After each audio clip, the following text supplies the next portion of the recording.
I'm here at Sydney Wildlife World, right in the middle of the Red Kangaroo enclosure in Darling Harbour, Sydney. Now, kangaroos are amazing animals. Not only can they move at speeds of over 50 kilometres per hour, they can also jump as high as 2 metres. Kangaroos are native to Australia and they're part of the marsupial family, which means they have a pouch. When the baby's born, it's just the size of a cherry and looks like a tiny pink hairless worm. The baby stays in the pouch for over 12 months and only comes out when the mum thinks it's too big and heavy to carry around.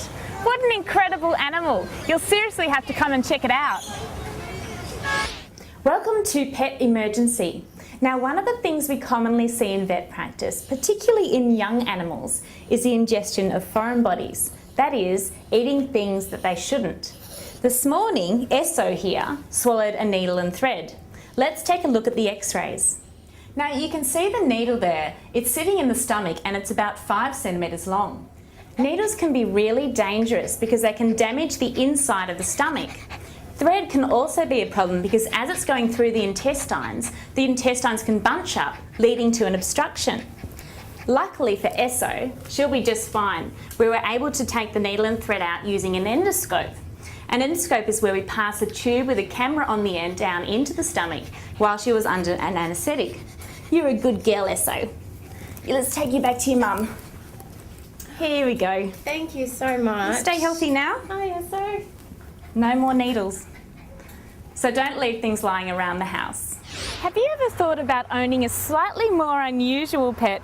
Like Chelsea here. That's right, a pet chicken. Chickens make wonderful pets.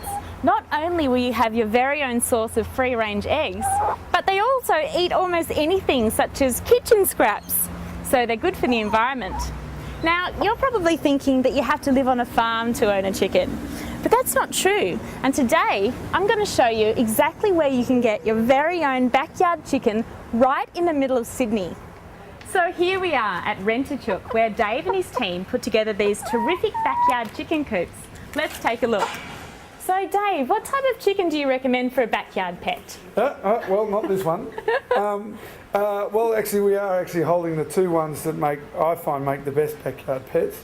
You've got an Isa Brown, right, and there's a crossbred laying hen. The great advantage of an Isa Brown is that they'll lay an egg a day, but also for first-time chook keepers, they're placid, easygoing. The kids can chase them around all day, and you know they can get hassled by your pets, and it doesn't bother them. They'll still lay an egg in the morning. That sounds like heaps of fun. Yeah. So is it difficult to keep chickens, or do they pay their way through their egg laying, Dave?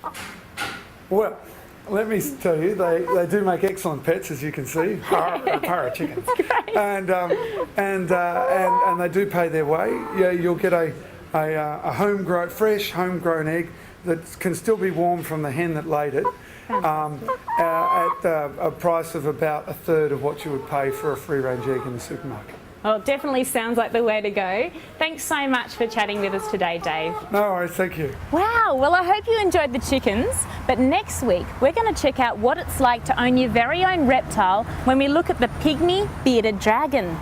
Say goodbye, chickie.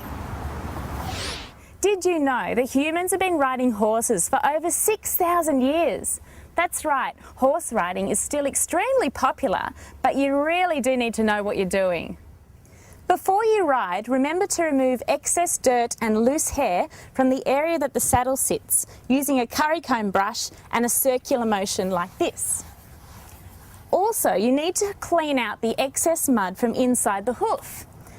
To do this, you run your hand down the inside of the horse's leg, lean in, and that's a cue for her to lift up her foot. Cleaning out from the outer rim only. Then gently let go. Finally, it's nice to reward your horse with a treat, like a carrot, but remember, always hold your hand out flat so they don't mistake your finger for a carrot. Good girl, Marzipan.